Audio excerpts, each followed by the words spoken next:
Hello students, मैं Akhilesh. Welcome to BSc classes. I hope आप सभी अच्छे होंगे। तो ये क्लास है बीएससी थर्ड सेमेस्टर केमिस्ट्री की। इसमें हम पढ़ेंगे ऑर्डर ऑफ रिएक्शन। तो the order of reaction can be defined as the number of reactant particles, molecules और ions whose concentration has been changed during reaction। इस बात का क्या मतलब है? ऑर्डर ऑफ रिएक्शन क्या होता है? तो जो रिएक्शन में number of reactant atoms, molecules या फिर आइंस होते हैं जिनकी कंसंट्रेशन चेंज हो रही होती है रिएक्शन के वक्त, है ना, वही यहाँ पे लिखा है number of reactant particles, molecules और ions whose concentration has been changed during reaction.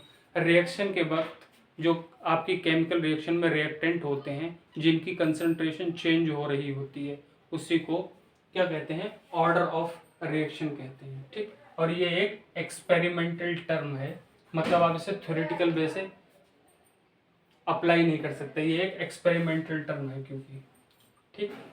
और नोट पॉइंट मैंने लिख दिया है। जो आपकी केमिकल रिएक्शन होती है उसमें गैसेस मॉलिक्यूल्स और वाटर मॉलिक्यूल्स जो होते हैं वो पार्टिसिपेट नहीं करते हैं। किसमें? तो ऑर्डर ऑफ रिएक्शन में पार्टिसिपेट नहीं करते हैं। ठीक, ऑर्डर में पार्टिसिपेट नहीं करते, या आप कह दो ऑर्डर ऑफ रिएक्शन में पार्टिसिपेट नहीं करते। क्यों नहीं करते? क्योंकि ये जो गैसेस मॉलिक्यूल्स होते हैं इनकी रिएक्शन बहुत ही फास्ट होती है, जिस वजह से इसका ऑर्डर कितना ले लिया जाता है? जीरो ले लिया जाता है, या फिर कहें नेग्लिजिबल ले लिया जाता है, वही जीरो के बराबर ले लिया जाता है। ऐसे ही सेम वाटर के लिए होता है। ठीक, तो ऐसे ही वाटर मॉलिक्यूल्स और गैसेस मॉलिक्यूल्स के लिए ऑर्डर आप कितना ले लेते हो? जीरो के बराबर ले लेते हो।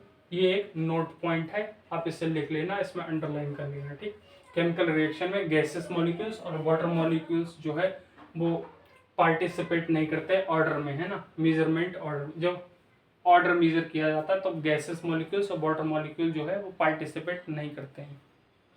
ठीक, ऑर्डर ऑफ रिएक्शन एक तरह से और भी डिफाइन की जा सकती है। तो जो आपका रेट लॉ एक्सप्रेशन होता है उसमें कंसंट्रेशन जो रिएक्टेंट मॉलिक्यूल्स की होती है या आइटम्स की होती है, आइंस की होती है, उनकी पावर्स का सम करके, जैसे ऑर्डर आपको निकालना है इस इसका, है ना, रेट लॉ एक्सप्रेशन है ये जो मैंने आपको करवाया था। तो आप x प्लस बाई कर दो तो इस तरह से आपका ऑर्डर निकल आएगा। वही यहाँ पे लिखा, order of reaction can also be defined as the sum of power of concentration. तो ये आपकी कंसंट्रेशन है, इनकी पावर्स का सम, वही लिखा है sum of power of concentration in the rate law expression. और ये आपका क्या है? रेट लॉ एक्सप्रेशन है। ये कंसंट्रेशन दे रखी है, उसकी पावर का सम करोगे जब आप, तब आपको ऑर्डर मिल जाएगा। तो इसे नोट कर लीजिए, मैंने आपको समझा दिया है ये। ठीक, फिर इससे नेक्स्ट करेंगे। तो मैंने ये एग्जाम्पल नोट कर दिए हैं। अब आपको पता होगा हाइड्रोजन गैसियस फॉर्म में होता है, क्लोरीन भी गैसियस फॉर्म में होता है और HCl भी गैसियस फॉर्म में मिल जाएगा। तो इसका ऑर्डर और मॉलिक्यूलरिटी निकालनी है। तो इसका ऑर्डर कितना हो जाएगा? पहले मॉलिक्यूलरिटी निकालिए, क्योंकि आपने पहले मॉलिक्यूलरिटी फाइंड आउट करना सीखा था। तो मॉलिक्यूलरिटी इसकी कितनी होगी? 1 और 1 2 हो जाएगी। इसकी मॉलिक्यूलरिटी 2 हो जाएगी। अब इसका ऑर्डर देखिए, मैंने कहा गैसेस मॉलिक्यूल्स और वाटर मॉलिक्यूल्स को निगलेक्ट कर देते हैं या उसका ऑर्डर जीरो ले लेते। तो ये भी गैसेस है, ये भी गैसेस है, तो जीरो प्लस जीरो आपकी कितनी हो जाएगी? जीरो हो जाएगी। ठीक, और फिर आपकी जो अमोनिया है वो गैसेस फॉर्म में होती है, नाइट्रोजन भी गैसेस फॉर्म में और हाइड्रोजन भी गैसेस फॉर्म में। ओके, तो इसकी मॉलिक्यूलरिटी कितनी होगी? मॉलिक्यूलरिटी इसकी कितनी होगी? तो देख लीजिए, इसकी मॉलिक्यूलरिटी 2 होगी। ठीक, क्योंकि NH3 के 2 मॉलिक्यूल्स हैं, तो इसकी मॉलिक्यूलरिटी तो 2 हो गई। इसका ऑर्डर देख लेते हैं, ऑर्डर कितना हो जाएगा? तो इसका ऑर्डर जो है वो 0 हो जाएगा। क्यों हो जाएगा? मैंने कहा गैसेस मॉलिक्यूल्स और वाटर मॉलिक्यूल्स का ऑर्डर 0 के बराबर आपको लेना, तो ये 0 हो जाएगा आपका। नोट कर लीजिए, बाकी मैंने आपको समझा दिया है ना। मॉलिक्यूलरिटी और ऑर्डर मैंने निकाल के दिखा दिया इन दोनों एग्जांपल्स का। तो मैंने 2 एग्जांपल्स और नोट कर दिए हैं, इनकी भी मॉलिक्यूलरिटी और ऑर्डर देख लीजिए। तो इसकी मॉलिक्यूलरिटी कितनी होगी आप बताइए, तब तक मैं लिखता हूँ। मॉलिक्यूलरिटी आपकी कितनी है? एक रिएक्टेंट ये है, एक रिएक्टेंट ये है, तो 2 मॉलिक्युलरिटी हो गई। अब ऑर्डर मैंने बताया था वाटर मॉलिक्यूल्स का और गैसेस मॉलिक्यूल्स का ऑर्डर 0 के बराबर ले लेते हैं, तो इसका तो 0 हो जाएगा, इसका 1 हो जाएगा, तो 1 + 0 1 हो गई आपकी। ठीक, अब इस रिएक्शन में भी आप देख लीजिए मॉलिक्युलरिटी कितनी होगी। मॉलिक्युलरिटी, तो मॉलिक्युलरिटी एक ये आपका रिएक्टेंट हो गया, एक रिएक्टेंट ये हो गया, तो 2 मॉलिक्युलरिटी हो गई। अब इसका ऑर्डर देख लीजिए, इसका ऑर्डर कितना हो जाएगा, तो इसका तो 0 हो जाएगा वाटर मॉलिक्यूल का, इसका आपका कितना हो जाएगा 1 हो जाएगा, तो 1 + 0 = 1। तो इसकी मॉलिक्युलरिटी थर्ड वाली केमिकल रिएक्शन की 2 आ गई मॉलिक्युलरिटी, ऑर्डर 1 आ गया। इसी प्रकार से एग्जांपल नंबर 4 में मॉलिक्युलरिटी आपकी 2 आ गई है, 2 रिएक्टेंट्स हैं और ऑर्डर आपका जो है 1 आ गया है, क्योंकि वाटर मॉलिक्यूल्स का ऑर्डर 0 के बराबर ले लिया जाता है। ओके, नोट डाउन कर लीजिए इसे। ओके, तो वो हम देखेंगे ऑर्डर ऑफ रिएक्शन हमने देखा था, तो हम देखेंगे 0 order reaction. The rate of reaction does not depend upon initial concentration, then such reaction are 0 order reaction.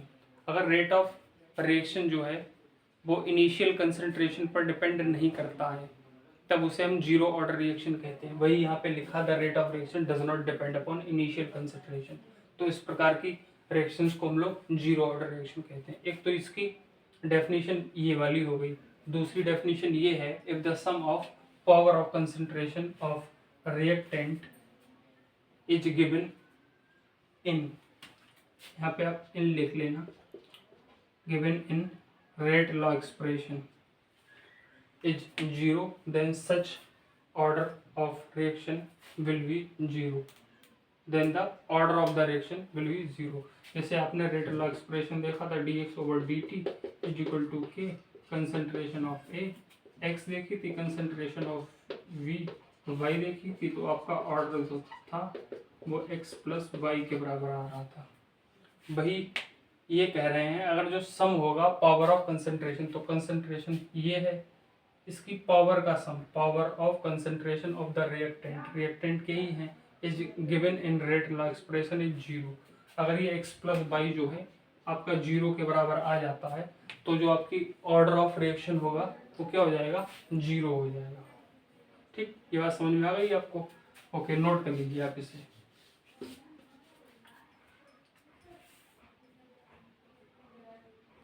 Okay, तो मैंने एग्जांपल्स लिख दिए हैं। N2 + O2 2NO बनाएगा, ये गैसियस स्टेट में होता है, ये भी गैसियस स्टेट में और ये भी गैसियस स्टेट में। तो इसका ऑर्डर कितना हो जाएगा, ऑर्डर इसका भी 0 हो जाएगा और इसका भी 0। तो मैंने बताया था गैसियस मॉलिक्यूल्स के लिए ऑर्डर 0 लेते हैं और वाटर मॉलिक्यूल के लिए भी 0 लेते हैं। तो SO2 ये भी 0 और O2 सॉरी ये भी गैसियस स्टेट में, ये भी गैसियस स्टेट में, और सल्फर डाइऑक्साइड आपका 2SO2 ये भी गैसियस स्टेट में हो जाएगा। तो इसका भी ऑर्डर कितना हो जाएगा 0 + 0 = 0। तो ये 0 ऑर्डर रिएक्शन के 2 एग्जांपल्स दे दिए। एग्जांपल नंबर 1 ये है, एग्जांपल नंबर 2 ये है, आप इसे नोट कर लीजिए।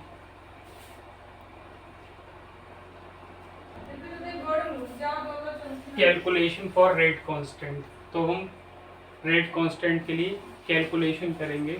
तो let the given reaction is 0 order reaction. तो हमने ये जो रिएक्शन मानी है वो ऐसा मान लेते हैं कि ये 0 ऑर्डर रिएक्शन है। ठीक, तो लेट द इनिशियल कंसंट्रेशन, तो इनिशियल कंसंट्रेशन कितनी रही होगी। अब आप ये समझिए, जब कोई रिएक्शन स्टार्ट होने वाली होती है, मतलब अभी स्टार्ट हुई नहीं है, तो उसमें सिर्फ और सिर्फ रिएक्टेंट होंगे, प्रोडक्ट होगा ही नहीं। जब रिएक्शन चलती मतलब प्रोसीड होती है, ठीक, स्टार्ट होने के बाद प्रोसीड होती है, तब प्रोडक्ट बनता है ना। रिएक्शन स्टार्ट होने से पहले तो प्रोडक्ट 0 होता, तो प्रोडक्ट मैंने 0 ले लिया और इनिशियल कंसंट्रेशन मैंने A के बराबर ले ली है ना, इनिशियल कंसंट्रेशन। तो T समय हो गया, तो कंसंट्रेशन जितनी इधर से कम हुई होगी उतनी इधर आ गई होगी। तो A पहले थी, उसमें से X कम हुई है, तो X प्रोडक्ट बन गया होगा आपका। ठीक, इतनी बात समझ में आ गई। तो रेट ऑफ 0 ऑर्डर रिएक्शन, तो रेट आपका क्या हो जाएगा, हमने पढ़ा था dx over dt directly proportional हो जाता है कंसंट्रेशन के। तो कंसंट्रेशन अभी आपकी कितनी है, तो a माइनस एक्स है। अब क्योंकि ये जीरो ऑर्डर रिएक्शन के लिए है तो उसका ऑर्डर के मतलब पावर उसकी कितनी लगा देंगे, जीरो लगा देंगे। अब आप इसे आगे देखिए तो dx over dt is equal to k आ जाएगा,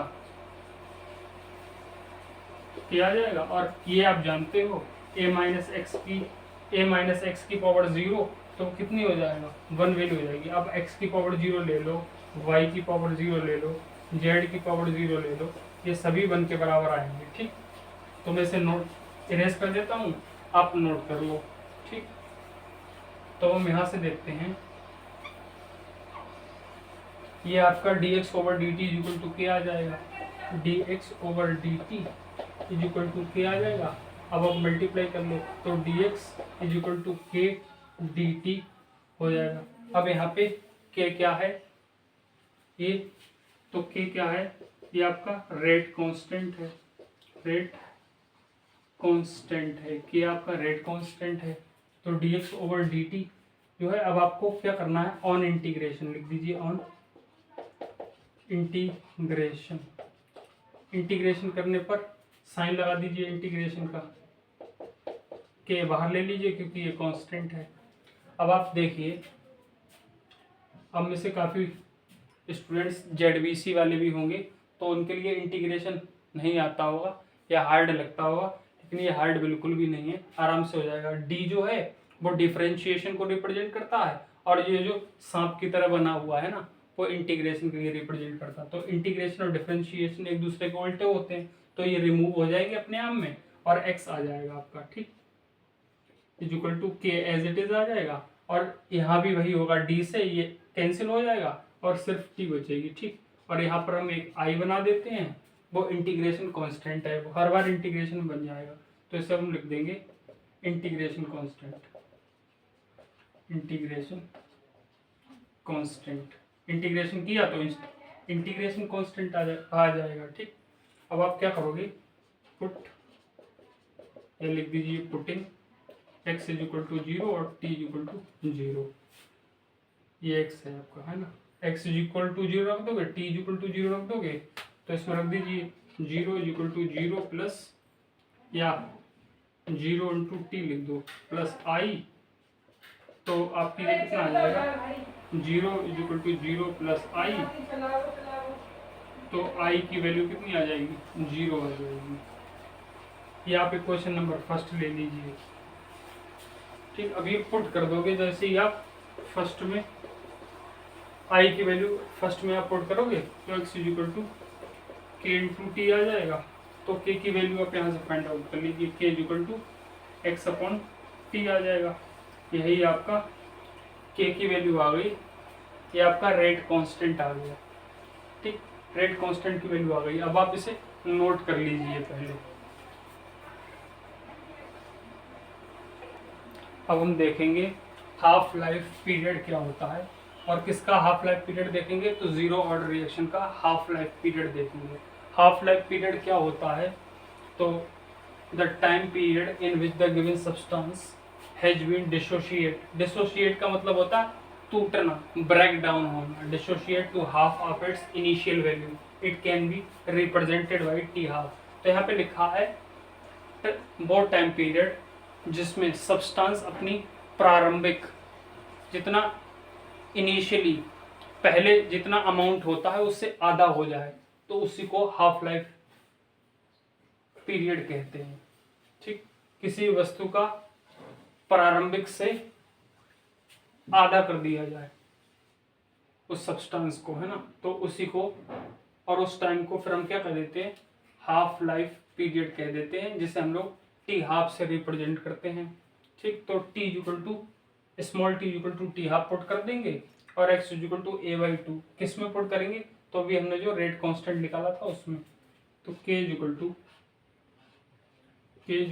एक्स की जगह पे क्या पुट करोगे, ए बाई टू, तो ए अपॉन टू, और टी की जगह पे क्या पुट करोगे, तो टी हाफ, तो टी हाफ इस तरफ शिफ्ट कर दीजिए, तो t half is equal to a by two upon k, तो ये कितना हो जाएगा, ए अपॉन 2k हो जाएगा। तो आप लिख दीजिए यहाँ पे T1/2 equal to A/2k।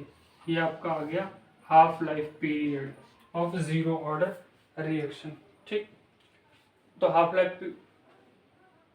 Life period जो होता है तो वो टाइम पीरियड होता है जिसमें सब्सटेंस अपनी इनिशियल वैल्यू से हाफ हो जाता है। सब्सटेंस प्रारंभिक में जितना होगा उससे जब आधा हो जाता है तो उसी को हम लोग हाफ लाइफ पीरियड कहते हैं।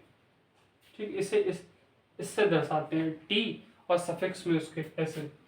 टी मैंने पहले बना दिया, उसके सफिक्स में मैं 1/2 और लिख दिया तो टी हाफ हो गया।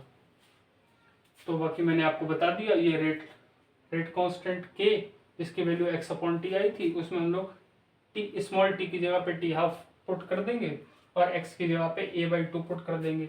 फिर आपका एक्सप्रेशन जो टी हाफ का आएगा वो A/2k आएगा। तो आप इसे नोट कर लीजिए। तो आइए अब हम कुछ प्रॉपर्टीज देख लेते हैं, या आप ऐसे लिख दीजिए इसे हेडिंग को, properties of zero order reaction, इसे ऐसे लिख दीजिए। तो कुछ अब हम प्रॉपर्टीज देख लेते हैं जीरो ऑर्डर रिएक्शन की। तो जो रेट मैंने क्या बताया था, रेट ऑफ रिएक्शन के। ठीक, rate of reaction does not depend upon initial concentration, और इनिशियल कंसंट्रेशन मैंने क्या बताई थी ए। अब के कहीं इस फार्मूले में ए आपको दिखाई दे रहा, के इक्वल टू x/t है, तो इसमें ए नहीं आ रहा, तो इसका मतलब डज नॉट आ जाएगा, does not depend upon initial concentration. First point आपको समझ में आ गया। जो के है वो ए पर डिपेंड नहीं कर रहा क्योंकि ए यहाँ है ही नहीं, इसलिए डिपेंड नहीं कर रहा। सेकंड पॉइंट देखिए, half life period depends directly on initial concentration A. तो हाफ लाइफ पीरियड जो है वो डिपेंड डायरेक्टली कर रहा है इनिशियल कंसंट्रेशन ए पर। देखिए आप टी हाफ जो है वो इनिशियल कंसंट्रेशन पर डिपेंड कर रहा है, यही हमारा सेकंड पॉइंट है। और फर्स्ट पॉइंट ये है जो रेट कांस्टेंट है रिएक्शन का, या जो आपका क्या है रेट ऑफ रिएक्शन है या रेट कांस्टेंट जो है वो डिपेंड नहीं कर रहा है इनिशियल कंसंट्रेशन पर क्योंकि यहाँ पे ए है ही नहीं। तो दोनों पॉइंट क्लियर हो गए। थर्ड पॉइंट देख लीजिए, unit of zero order reaction. तो आप इसकी यूनिट कैसे निकालोगे, तो K इक्वल टू x/t है। x क्या है कंसंट्रेशन, कंसंट्रेशन की यूनिट क्या होती है तो मोल पर लीटर होती है। तो मैंने लिख दिया मोल पर लीटर। पर लीटर का मतलब क्या है अपॉन में होगा, है ना। तो मोल लिखा और मैंने ये अपॉन का साइन बना दिया, है ना, अपॉन लीटर लिखा और उसके अपॉन में क्या है टाइम, तो मैंने टाइम लिख दिया। अब मोल अपॉन में लीटर आएगा और टाइम आएगा, तो ये -1 पावर कर दी जिससे ये ऊपर आ जाएंगे, है ना, न्यूमरेटर में। और ये मैंने k इक्वल टू x/t भी लिख दिया और t half equal to A/2k भी लिख दिया। आप इसे और अच्छे से लिखने के लिए क्या कर सकते हो, जैसे आपने फर्स्ट पॉइंट लिखा rate of reaction does not depend directly on initial concentration, तो आप ये वाला जो फॉर्मूला है, ठीक, तो इसे आप यहाँ पे लिख देना, है ना। अपनी कॉपी में नोट्स बना रहे हो तो पहला पॉइंट जब लिखना उसके बाद ये वाला फॉर्मूला लिख देना, ठीक। और जब दूसरा पॉइंट लिखो आप half life period depends directly on initial concentration, तो आप यहाँ पे दूसरा वाला जब फार्मूला लिखो उसके नीचे आप ये वाला दूसरी वाली लाइन जब ये लिखो प्रॉपर्टी, तब ये वाला फार्मूला आप लोग लिख देना।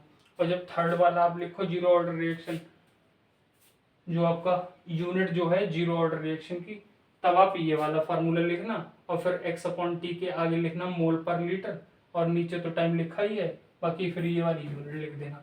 तो और ये इफेक्टिव हो जाएंगे पॉइंट्स और प्रॉपर्टीज हो गई है आपकी, ठीक। ये आई होप आपको काफ़ी अच्छी तरह से सबको समझ में आ गया होगा जो जो मैंने बताया है। और अगर आपने इससे पहले की वीडियोज़ नहीं देखी तो वो देख लीजिए, मैंने प्लेलिस्ट मतलब बना दी है और उसमें सारी वीडियोज़ लाइन से अपलोड कर दी हैं, सीक्वेंस से बिल्कुल लगा दी हैं। तो अगर आपको ये वीडियो अच्छी लगी हो तो अपने फ्रेंड्स तक इसे शेयर कर दीजिए, इसे लाइक कर दीजिए और चैनल को अगर अभी तक सब्सक्राइब नहीं किया है तो सब्सक्राइब कर दीजिए। Thank you for watching this video students.